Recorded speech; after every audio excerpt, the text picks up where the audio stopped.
everyone tonight?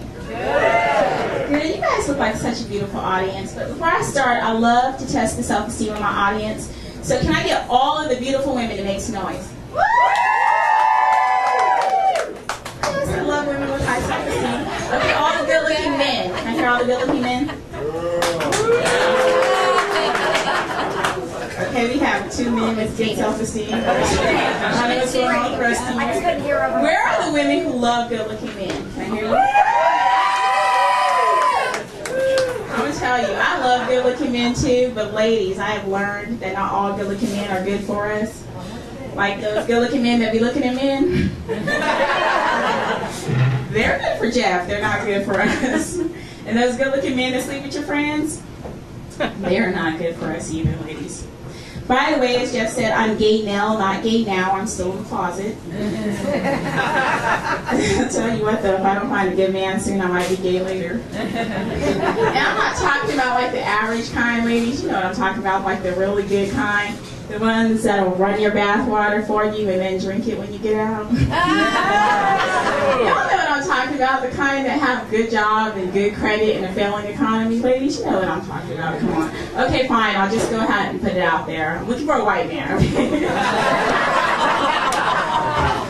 And I don't want you ladies to feel threatened because I'm looking for the impossible dream. I'm looking for a guy with good job, good credit, and who's good in bed. So. For some reason, the two don't go together. You can find one or the other, it seems. I don't know what that is. And it's hard because I didn't realize actually how hard it was to find like a really good man because my late husband was really good. So I didn't realize that while he was out there cheating on me, he was just doing a public service for all the other women. I took it personally. I was like, oh, you were helping out. And why do men think they can get away with cheating anyway? Men, come on now. Don't you know that the minute you stick your penis inside of a woman, it's like an instant LoJack? Just look at another woman and start to get hard. We know, don't we, ladies? I'm telling you, if we focus, we could probably pinpoint your exact location. We'll be like, he's in Walmart. Is that the checkout? And she's not even cute. Oh my God, I'm just saying. So, I've decided that if a woman kills her husband, it should not be called murder. Wouldn't you ladies agree? It should be called, that's what you get. Because we only want to get out of our marriage for one of 3 reasons. He's either cheating, beating, or boring. And if he's any of those things, well, that's what you get. And we don't regret it. I mean, you don't ever hear a woman say, man, I should have done that. Like, what's her name? Lorena Bobbitt. She cut off her husband's penis, threw it out on the side of the road. Do you think afterwards she was like, dang, I shouldn't have done that? Heck no, she was like, that's what you get. And what's the other one, Lisa Marie Novak? This woman drove across the country with a pamper on to kill her husband. Do you think afterwards she was like, man, I just really regret that I did that? She was like, that's what you get. So now I'm stuck raising these 2 kids by myself because I killed my husband. And kids are great. I think my kids are special. I think my daughter's a genius because my daughter says like the darndest things. I mean, my kids are 2 years apart. I have a boy and a girl. And they're 2 and 4. My son starts crying one day and I go in there and I'm like, sweetie, what's the matter? And he goes, Yasmin hit me. I said, Yasmin, did you hit him? She says, I hit him back first.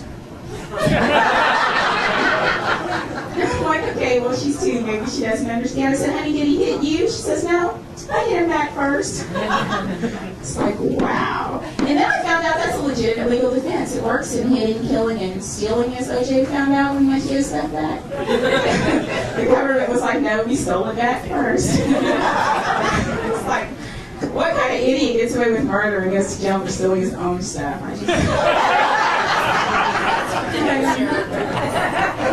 And now my kids are like 9 and 11, and I long for those 2-year-old days because I actually caught them Googling porn on the internet.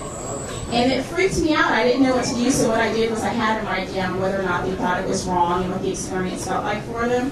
And my son, he's really diplomatic. He goes, it was creepy and weird and disgusting and made me want to throw up. But my daughter, the genius, she writes, I think it was wrong because we're just kids and we're too young to appreciate it.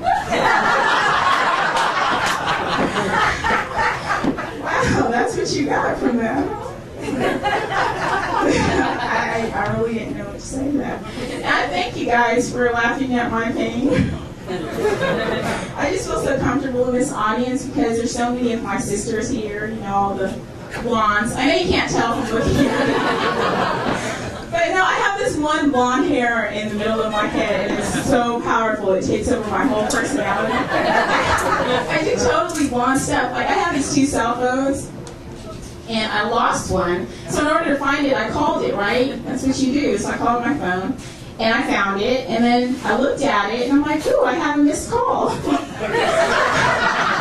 So I dialed the number back to see who called me, and I was like, oh, someone's calling me. And I actually answered it before I figured out it was me calling. Then I got a $300 phone bill in the mail, and I was like, damn it, I'm not even in my own calling circle. It's rough out here. And I'm tired, too. I'm tired of losing things. I keep losing things. I lost my job for calling in sad to work. I know, who would have thought that that's not a legitimate excuse, calling sad, right? I also lost my religion. Okay, I didn't so much lose it as they kicked me out. And I'm telling you how it happened, right? Because I was one of those strict religions, you know, Jehovah's Witnesses. And where Catholics have confession, Jehovah's Witnesses have interrogation. So they brought me down into this room, these 3 old men, and they start asking me questions. Like, since you were no longer with your husband, have you still been having fornication? And I was like, yeah. So they were like, well, how many times is it again? And so I started counting. Wait, are we counting people or time class? Like, people? 10.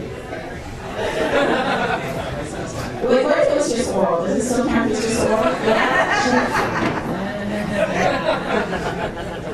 Yeah, so I came up with a number and I gave it to them. They were like, well, were there any women? I was like, women? They count too? Shit. So I gave them another number. And they kicked me out. They called me a practicer of fornication. I was so insulted. I'm like, did I tell you how many times it was? Not a practicer, I'm a pro. Anyway, you know, that's my time. You guys were wonderful. Thank you.